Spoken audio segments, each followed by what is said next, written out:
How about Bill? Hi, Bill Mulcahy. I'm on the board of the Washington Historical Society, and joining for the first time, and very appreciative of being able to get some information and share some thoughts about what's going on. Good. Your last name, Bill, was? It's Mulcahy, M-U-L-C-A-H-Y.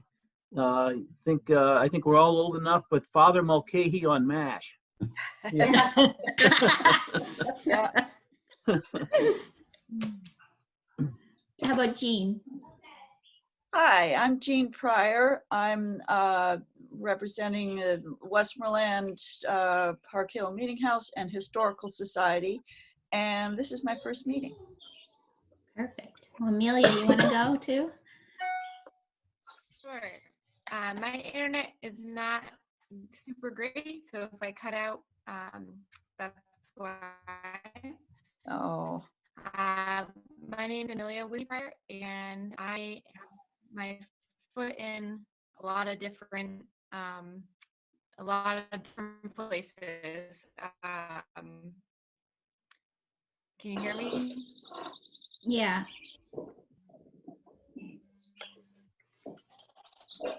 You're a very good ventriloquist. Your mouth hasn't moved at all. Yeah, your mouth's not moving. I am proud to say that Amelia is my daughter-in-law. She is wonderful. So just in case she went out, Amelia's, well, it sounds like she's helping with the Westmoreland Historical Society. She's actually co-chair. She and JJ Oh, are the good. chair. Oh, that's perfect. That's great. And then helping us as well with some programming at the Historical Society. She's back. How about Marie? Well, I introduced myself before. It says Cheryl up there, but that's my daughter. I'm Marie Fogg. I'm co-chair of the Hancock Historical Museum. And Bruce? I'm Bruce Hill, from President of Jaffrey Historical Society, representing, the only one representing Jaffrey today, I guess. Hi, and Christy. Hi. Hi, I'm here from the Walpole Historical Society. Great.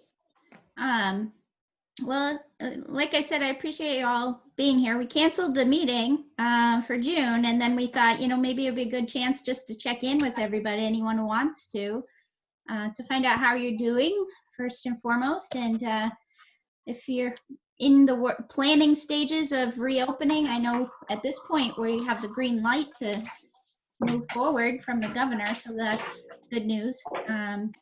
But I'd say, in staff meeting, we've been spending time each week just thinking about what a reopening would look like, and recognizing that's going to be different for different kinds of organizations. So I don't know if how many of you have decided you're reopening completely to visitors, or if you're sort of in stages like we're doing, phased reopening, various stages, just try to figure out how we're going to handle, especially handling 3 sites, I think has been something for us to talk quite a bit about. So are there others that have just completely opened, or are you in the planning stages? We're having a meeting on Monday night. We haven't been doing actually nothing except, just keeping in touch with everybody, making sure everybody's well. But we're going to discuss that on Monday night. We're going to have a meeting at the historical and social distance upstairs in the eating room. Good. We had several activities planned for the summer that would have been, we had several concerts planned in the Park Hill Meeting House, and we had to cancel everything. We did too. Yeah, we've, oh, go ahead, Christy. You're on mute. Oh, no, you're not. Never mind. When I had my cat with me, I put on mute. I actually wanted to ask how everyone else was feeling, because we had our board meeting just on Monday, and we hadn't met. We met, virtually in May, and I thought we would discuss, well, we were thinking we'd discuss what our upcoming plans were, but everyone on the board was unanimous, and I was surprised that we should not open. And I just wondered if we would be unusual if we didn't do that, because I talked to another board member who couldn't be there for the meeting. He was saying maybe we could open in September, but everybody who was in attendance, we were outside, you know, masks on, socially distant, and no one wanted us to meet at all. And I kind of wanted to check to see if that would make us unusual in the spectrum of other places. Not at all. I mean, we've been attending quite a few webinars between the staff, and I've been surprised at the number of museums that have decided no in-person gatherings through the summer. New Hampshire Historical Society is one as well, like House of Seven Gables. I mean, there's all over the place. People are having to make decisions based on what they can handle.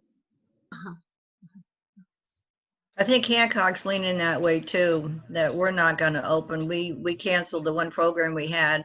We also canceled our big fundraising of the plant and bake sale. So we have to find out some other ways of raising some money.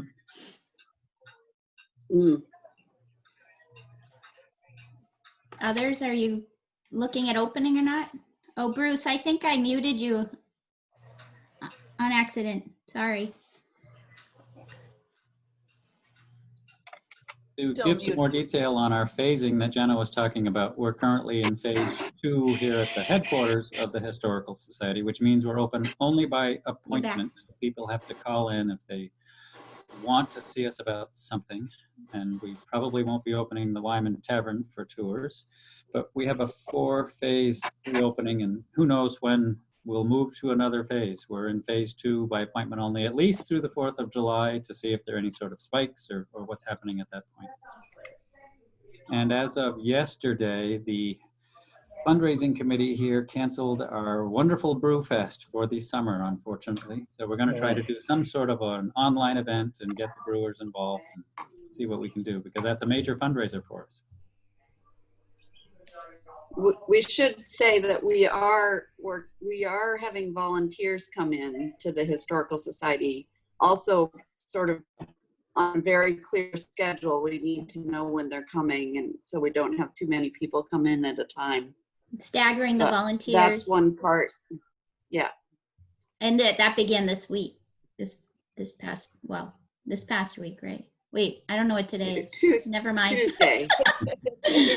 I know, isn't it? We don't know what day it is, what time it is, what year it is. Right.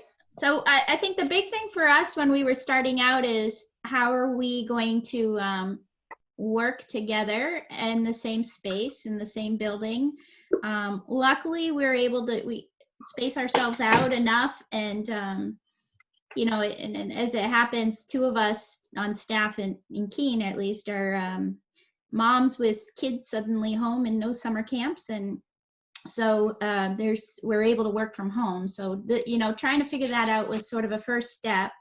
And then it was looking at the guidelines that have been put out by the state and what the CDC recommends, and trying to come up with, how are we going to keep visitors safe, and at what point do we try new things? And it quickly dawned on us that we should probably do a survey with our members, and just gauge what are they comfortable with and what are they not comfortable with. Some of our programs we were able to just post online, and we hope to be able to do some more of those throughout the summer, but we've decided not to jump into in-person programming as well. We've canceled about 50 programs so far, maybe more at this point. Yeah, 60. I'm losing track. Yeah, okay, about 60, which is like, you know, about 8 months of my work that's all going away right now, it feels like. But it's really that idea that we don't even want to bring in a presenter if they're not comfortable presenting in person. And having those discussions has taken the bulk of my time, just talking to people about what they're comfortable with. But it seemed not so surprising from the surveys of people in the region that they want to continue doing what we're doing, keep everyone safe. And it would really depend on the situation before they would feel comfortable coming into a situation of, you know, back to normal. There's no back to normal. More people are more comfortable with outside kind of gatherings if it was limited numbers. But that's what prompted us to maybe think about not even opening the Wyman Tavern. And right now the governor is discouraging guided indoor tours anyway. But for us, it was trying to figure out how are we going to get researchers in to do research. And so we've been looking at part of our phased reopening is right now we can handle research requests and do curbside pickup. And then the next phase could be maybe one area where we have people work and we get the materials for them. They leave the stuff and then we're quarantining that stuff for 72 hours. So if somebody comes in to use maps or city directories, then we're leaving that stuff aside for a certain amount of time because we cannot use cleansers on our artifacts and archival documents. So quarantining seems to be the best way to go with all that. So we've actually set up a quarantine space now as part of our reopening, phased reopening. So making that decision not to open saves you from having to consider all the scenarios. And it helps protect the collection. But if, you know, every organization, again, is different. So I've been trying to find more guidelines about archival materials, and I've been surprised how hard it is. I think that Connecticut has some really good guidelines for museums and libraries, and the Canadian Conservation Institute as well right now. And that quarantining seems to be an important piece of that. It seems as though, you know, porous materials versus non-porous materials like paper and books need less time quarantine than other kinds of items that people might be touching, or artifacts that if somebody donates artifacts, maybe we keep those aside for a certain amount of time before we handle them and accept them. Does anyone have any questions around planning process or anything with collections? I just say that in Jaffrey, we had to cancel a cemetery tour we had planned last Sunday. Maybe we'll have it in the fall. The Little Red Schoolhouse is going to be closed all summer. Usually that's open on weekends. The reading of the Declaration of Independence on July 4th at the Meeting House is going virtual. They're actually recording it next week, and then it'll be a virtual performance. And the first church fair, which is not a historical society, but a Jaffrey annual event, is canceled this year as well. Mm. Are you going to be open for researchers, did you say, or? We haven't had that. We don't have that much call for that. And based on what you were just saying, that was interesting, your explanation of your practices there. I think we would discourage that at this point. And I didn't give thought to quarantining the artifacts or anything that anybody uses, and I think I probably should do that. Our librarian is doing it at the town library, is doing a fabulous job with all of those rules and those practices as you outlined, and so I probably should follow suit. We just don't have that many calls, and we don't have that much of a museum display area that people come to visit, so I'm not so concerned about that. Anyone else? Yeah, Christy. We had a little discussion about if we were to open, how much cleaning would we have to do for people coming in? And I thought, you know, an obvious objection to sanitizing everything is that lots of our artifacts we don't clean ever anyway. And so it seemed like in the most practical way would actually be just almost to, you know, take the quarantine approach to the whole building and pretty much not have anyone in it until we reach a safer moment, and then we just, you know, do the regular kind of vacuuming, dusting of that kind of cleaning, but not clean our artifacts because that just doesn't seem practical or safe or wise or anything, which kind of bumped us a little closer to the notion of just staying closed so that we have less going on in the building as far as getting things infected or dirty, or, you know, we just wait until we're in another phase. Yeah. I'll say, one of the things that we've been thinking through, okay, when a researcher comes in, we'll do this. And then in this past staff meeting this week, it kind of dawned on us that, wait a minute, we're all using this stuff. I might go in for a day on a weekend, or, Alan's been doing all this research and doing these articles, these great articles. And so when we're doing all of these things, how can we kind of keep track of what we're touching and who's using what? And so just internally, it's been a challenge.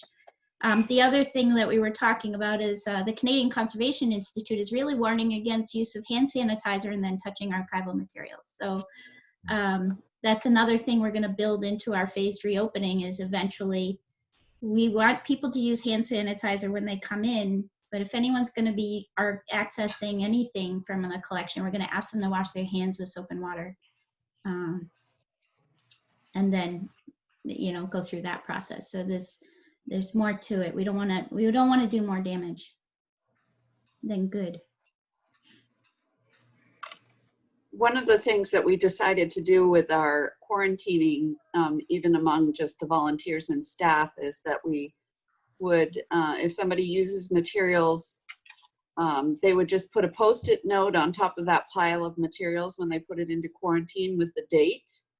So then we would know when 72 hours is up, and we can reshelf or put that back in the collection. So that's our way of being able to keep track of when something is done with quarantine and can be put away. So that's just a simple way too. It's just using a little Post-it note on top of the pile of whatever they've used is an easy way to keep track. Good point. Jenna, you had sent out a draft of the guidelines from the state of New Hampshire before. Yeah. Now that the date is here, were those same draft guidelines the ones that were finalized, or were there changes to those? Yeah, it seems really close, so I can't offhand think of anything that was pretty different. I'll send out the final draft. My plan is, and I should have mentioned, and I apologize, but I'm recording this session just so I can use it afterwards to take notes. It says recording. Yeah, I should have mentioned that to you, but I want to take notes from our meeting and then send something out to the full roundtable group so that if anyone else has questions, but I'll also include the final draft for museums and art galleries. But it was really limiting to, one of the things that stood out to me was limiting to 50% overall capacity, or the number of people you can fit in a space 6 feet apart, whichever's less. And that kind of played into some of the things we were looking at as well. And this idea of the big question for us with opening a house museum was whether or not we could, and it's being discouraged right now, indoor guided tours. So that's something else. But the other thing I noticed when the final version was posted, they also posted the libraries one. And for the people coming to do research, that was helpful as well. A lot of the same kind of stuff, but it really talked about maybe adjusting hours to accommodate for cleaning if you are going to be open for researchers, and quarantining books was the other thing that was mentioned. So I'll send copies of those as well if anyone's interested.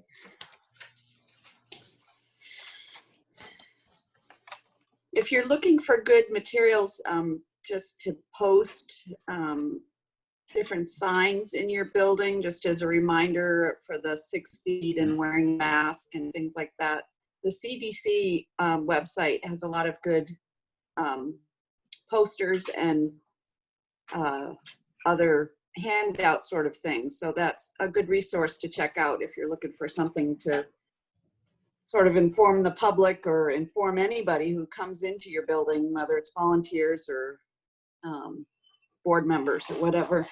Yeah, or if you're going to be in there working, I think those are things that need to happen. Everyone wearing masks and washing hands as you enter the building, before you exit the building. This whole idea of every handle you touch and the light switch and railing is affected in that sense. And then having a safety officer is in the guidelines. So Kathy has become our safety officer because she was out of the room when we decided, but it makes most sense. Exactly. And then this idea of anytime somebody enters the building who's a volunteer or staff, I'm saying staff, but I mean, you know, the people that are in your space every week working, we have to ask if you have a fever, do you have symptoms? And that's part of what we have to do. There's a checklist. And we have those documents that we can share as well. So We'll if you share need that any too. of those resources. Yeah. They have to answer those questions daily when they come in to the facility. And that is information that we receive from our insurance company to cover the organization. That's a good point. So regardless of whether or not you're open to the public, there's still those guidelines. Is one of the questions, do you have a fever? Yes. Yes. Because I'm wondering how you find out officially if you have a fever when there aren't thermometers to be found in any of the drugstores. Yeah, I one of the webinars I was just in was it was like such a tangent talking about whether or not you should take people's temperatures, and there's so many false positives and false negatives with the thermometers as well. They're unreliable. So yeah, I that's a tricky one, I think. Yeah. Well, when I went to the dentist for the first time, they took my temperature 3 times because it was hot outside. Oh, that's true. Before If it's they hot out, yeah. got a regular reading. So, and they were doing the, you know, the thing where they don't have to touch you. So, but it took them 3 times to get it right. So as far as us taking up temperature, I don't think, well, as Tracy said, thermometers aren't available either. It's often hard to in South regulate. Carolina at the moment, and so we're probably maybe a month to 5 weeks ahead of New Hampshire in terms of reopening things. And a lot of places do take temperatures, but their guidelines are quite different. Sometimes they'll set a limit of 99.1. Sometimes it's 104. There's all different ranges, and just not sure where they're coming from. Yeah. But some people, like my wife, has a naturally high temperature. I mean, 98.6 isn't normal temperature for everyone. It's just an average. So. Yeah, that's true. I think that the governor's guidelines is 100.4. 100.4, okay. But I think it's enough to ask people if they feel they have any symptoms. Yes. Well, one of the questions also includes if they've been exposed to someone who might have it. So it's not just their symptoms, but it's their exposure as well. Sure. But while we're on the topic of what we can find and not find in stores, that's another reason why I asked Kathy if she could come, is if you could talk a little bit about where, because you have to have a hand sanitizer station. We have masks, we have the signs out. So do you want to talk about where we were able to find things? Sure. I think one of the best resources around is the vacuum store in Keene in the Hannaford's Plaza. He's very helpful, and he also, I don't know if he's still doing this, but when I went in to get disinfectant and some spray bottles for mixing the disinfectant, he donated that to the Historical Society, and I think that he's doing that to a lot of nonprofits. So it's a concentrated form of disinfectant that is supposed to make gallons and gallons and gallons, and it's like $15 normally, but he donated it to us, and then he donated 3 or 4 spray bottles as well. We got our hand sanitizer in bulk from Copper Cannon Distillery in Chesterfield, but you'd have to check. I'm not sure if they're still producing it. one thing that he can't get at the vacuum store is a pumper type dispenser for the hand sanitizer. So I would suggest, if you have any of those small hand soap dispensers, and even in your home, if you are done with it, just rinse it out, and then you could put the hand sanitizer in there, and it's easier to dispense than to have it in other containers. Kind of have to use what you have. But they also have masks. They have packets of 50 masks at the vacuum store, and they have the spray bottles for the disinfectant. We have disinfectant throughout the building in a number of locations with paper towels, so that people can, after they use a copier, say, they can spray the paper towel with the disinfectant and then wipe down the copier buttons, whatever they use. So that's kind of handy to have around the building, just to be able to take care of high touch areas. Yeah, I wouldn't recommend spending time trying to find things on Staples or WB Mason or even Uline. I had a really hard time finding anything that was not out of stock or unavailable. So, except for, you can get the paper products, but they also have the paper products at the vacuum store, like paper towels and things like that. Anything else that anybody's wondering about where you might find it?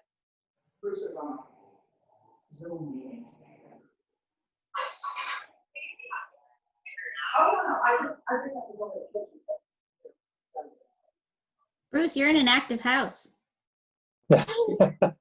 Yeah, I'm sorry. She's going Sorry. to another room, and That's fine. got chainsaw in the background too. Does anyone else have any questions or? Have you lost any programs, Tracy? Have there been cancellations of presentations? Yes, the whole general theory is no, we're not going to have any in-person presentations. So there is more of an effort to try and move to doing an online platform. If something is PowerPoint based, that lends itself well to Zoom with the screen sharing. But a lot of what I've been doing with the Marlowe Historical Society is to just say, let's focus on what we can do. And a lot of my efforts over the last few months has been working with adding memorials to the Marlowe Village Cemetery to find a grave. And it's very well suited towards social distancing. Everybody is 6 feet away.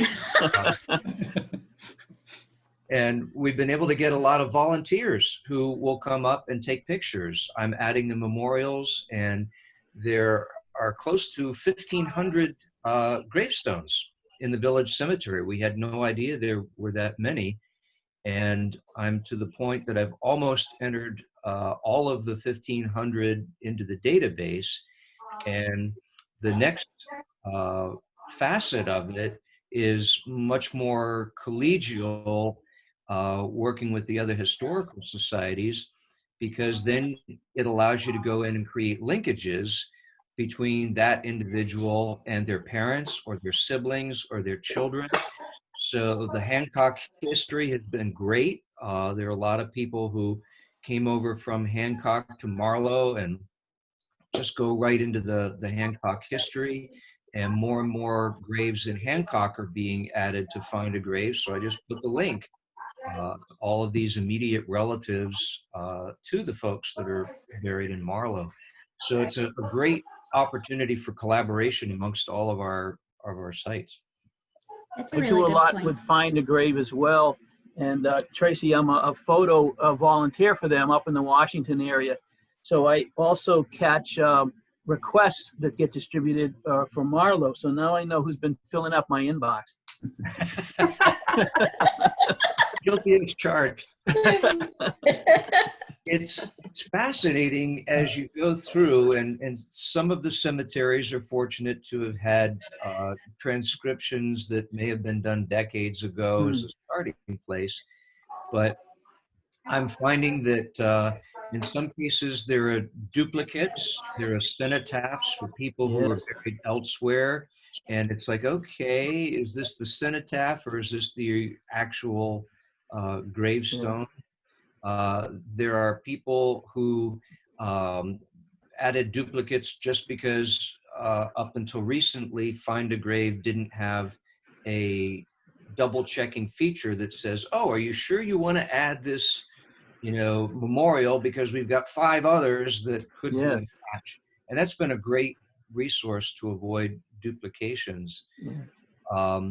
We've got probably 3 dozen broken gravestones in storage in the tomb.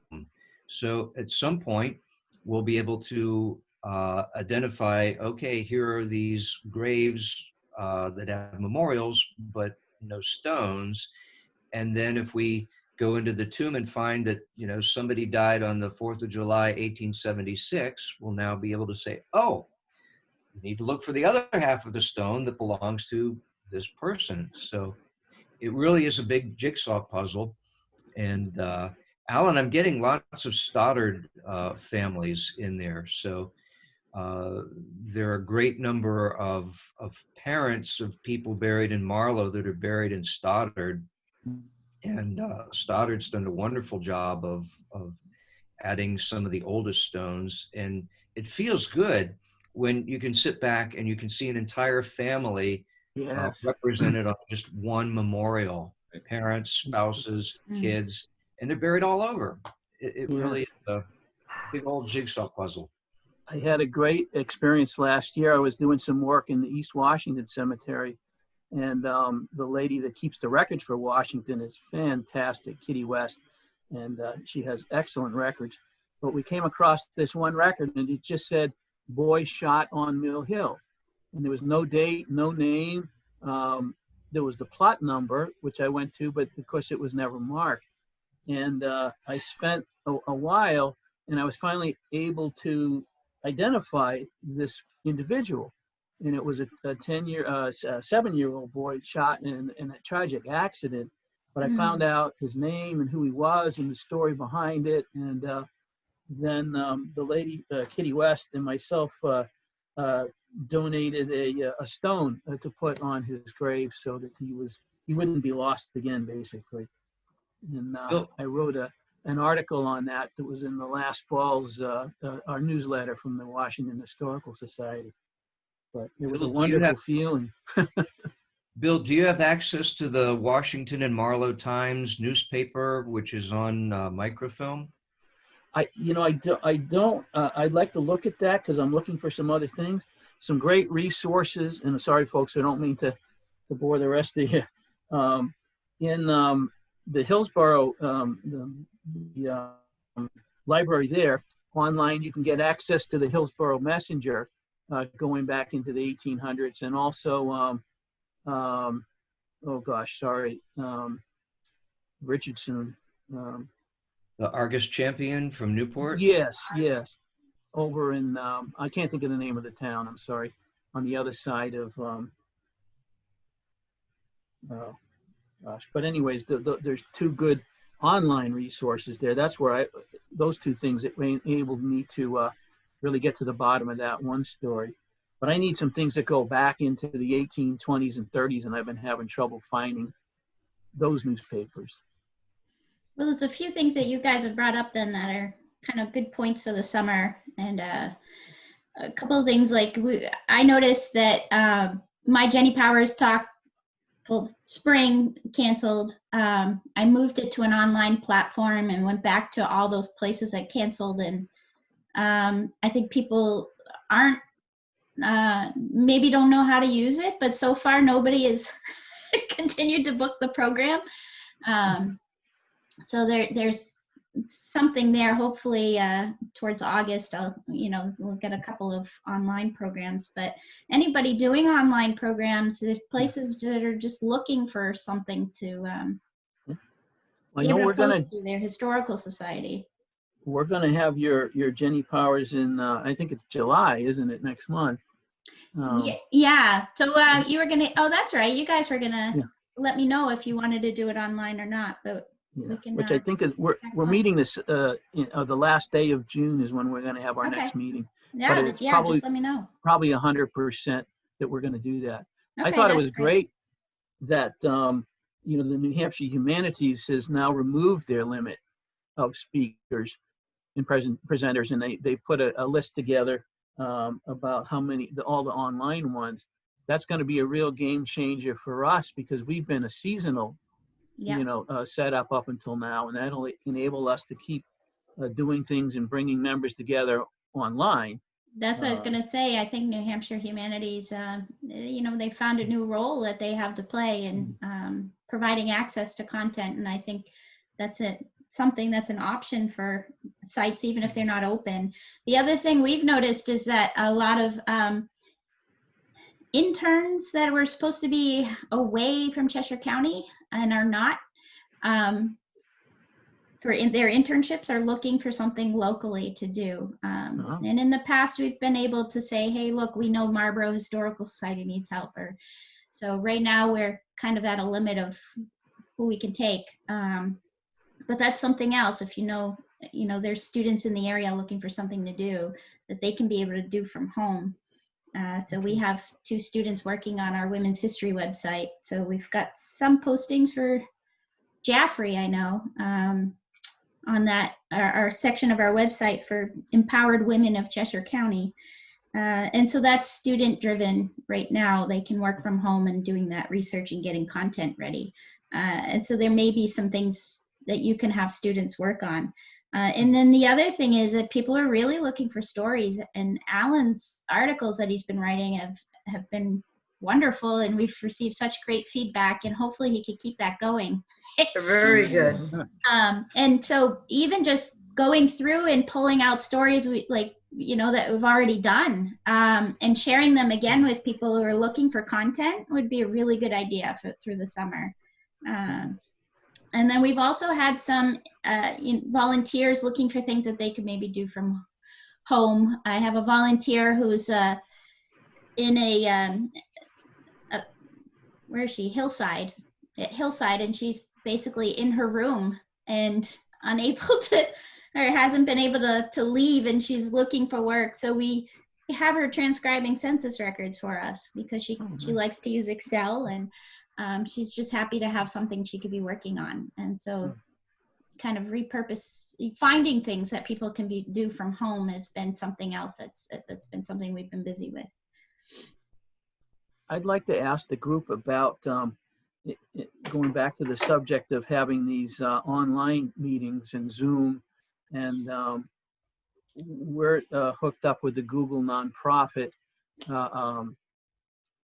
access to their software that they will provide nonprofits, and they have something called Google Meets. But to me, so far, Zoom looks like the better thing. I just would like to know, because I've been looking into the cost and stuff, what people use and how much they pay for it. If people don't mind sharing that. I mean, maybe Amelia can weigh in on that. I'm sure you've used everything. Have you used a lot? I just finished yesterday my last day of schoolwork. I'm a 4th and 5th grade teacher in Nelson, and I've spent the last 3 months daily meeting on Google Hangouts and using the Google platform. So I have not actually used Zoom that much. So the Google Hangouts is free with a Google account, and that platform was pretty successful. I know that Google is working on, I believe, some updates in the next few months here, thinking of how many schools were using that platform. But it's, it's similar to Zoom in that you create a meeting and then you can send people a link, and they don't have to have an app to be able to access the video. So we had, meetings with parents,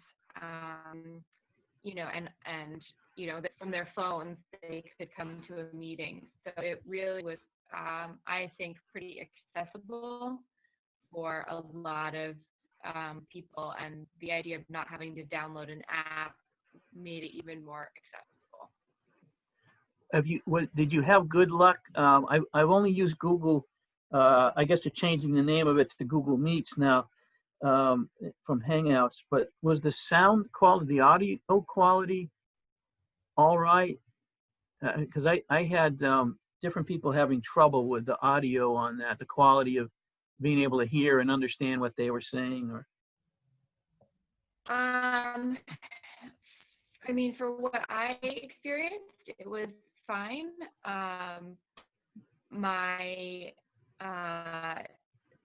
Occasionally students would have issues with sound, and usually what they'd have to do is exit the meeting and rejoin.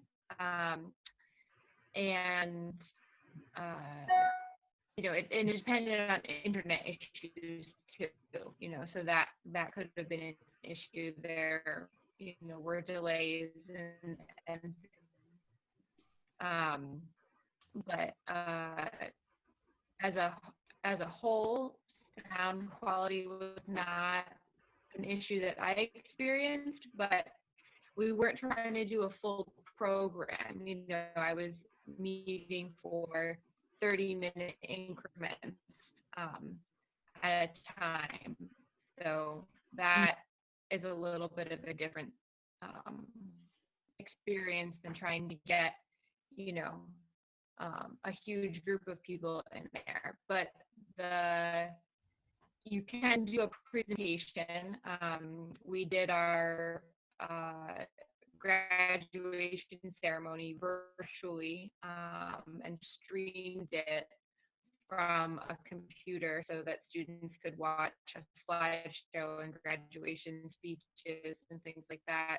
So we had, I don't know, maybe 40 or 50 people in there watching that. So that was kind of a neat experiment.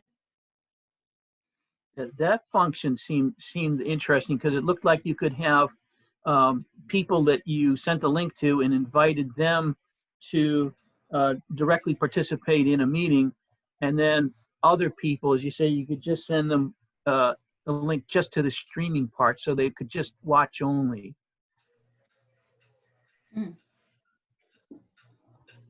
The feature I like in Zoom that I don't think Google Meets has is the ability to have people pre-register for the meeting.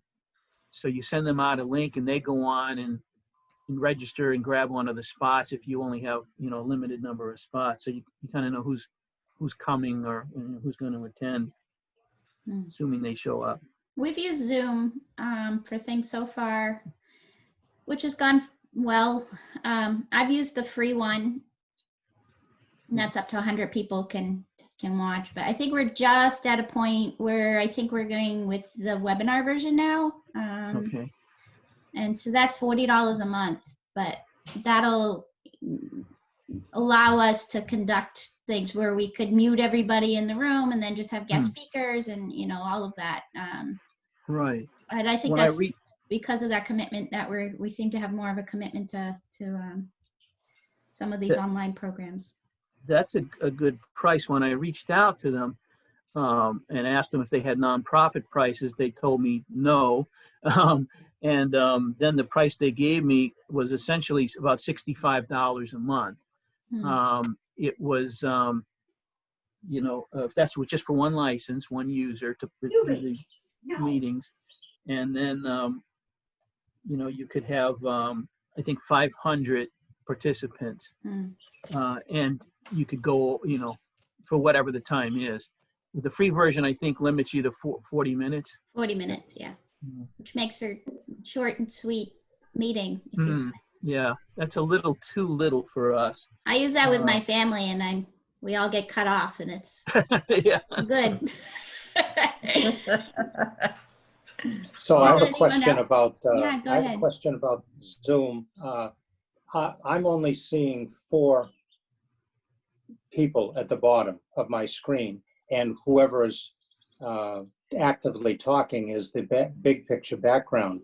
I've noticed some Zooms on, I don't know, TV have, the page is full with like 12 or 16 photographs. Is that because I'm just using a free version?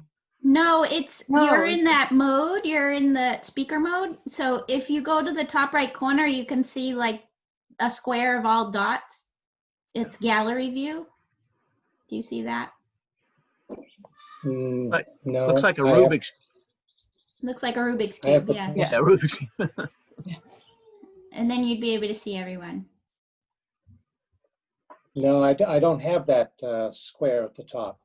Huh. I have just 3 dots, which says more. I have participants. Kathy, you're Click on muted. click on the 3 dots then, and What were you saying, Kathy? Did you have I an was idea? just going to ask if he's on an iPad or a computer, because on iPad. Oh, on an iPad, it's on the left-hand side.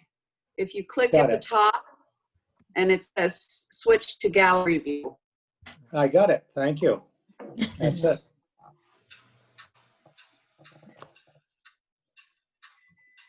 does anyone else have questions or comments?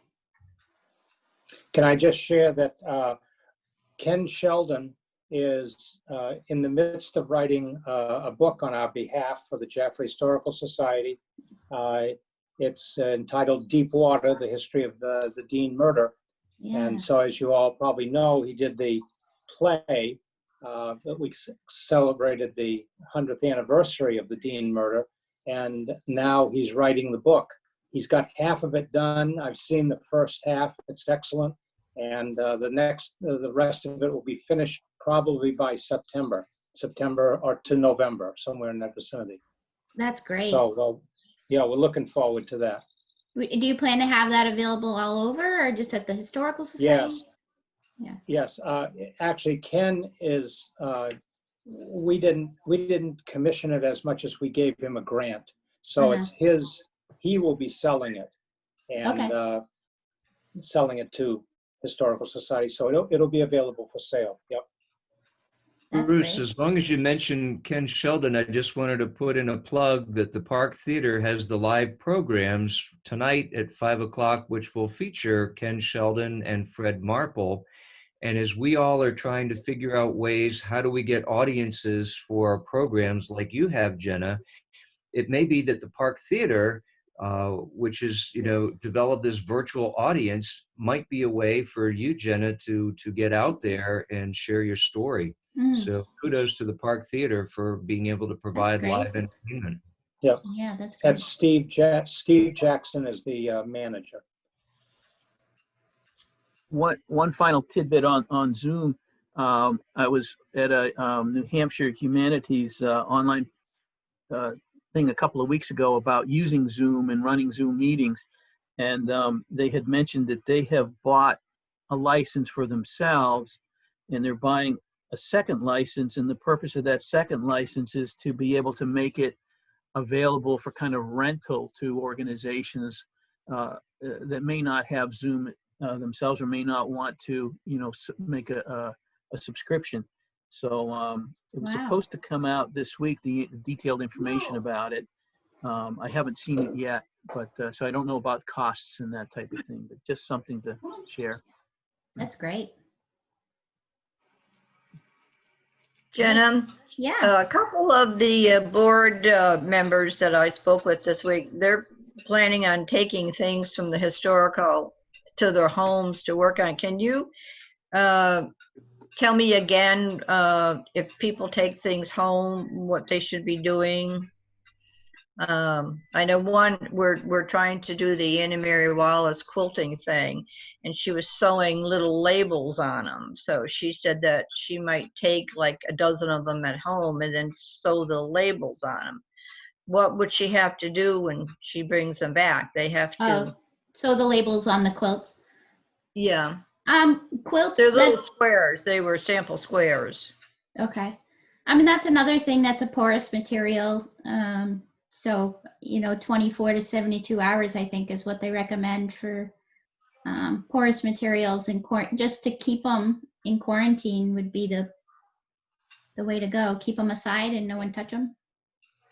Okay. And Alan, do you have another suggestion? No, that's it. And just don't use hand sanitizer before she Yeah. works on them. Yeah, Right, soap and water. soap and water.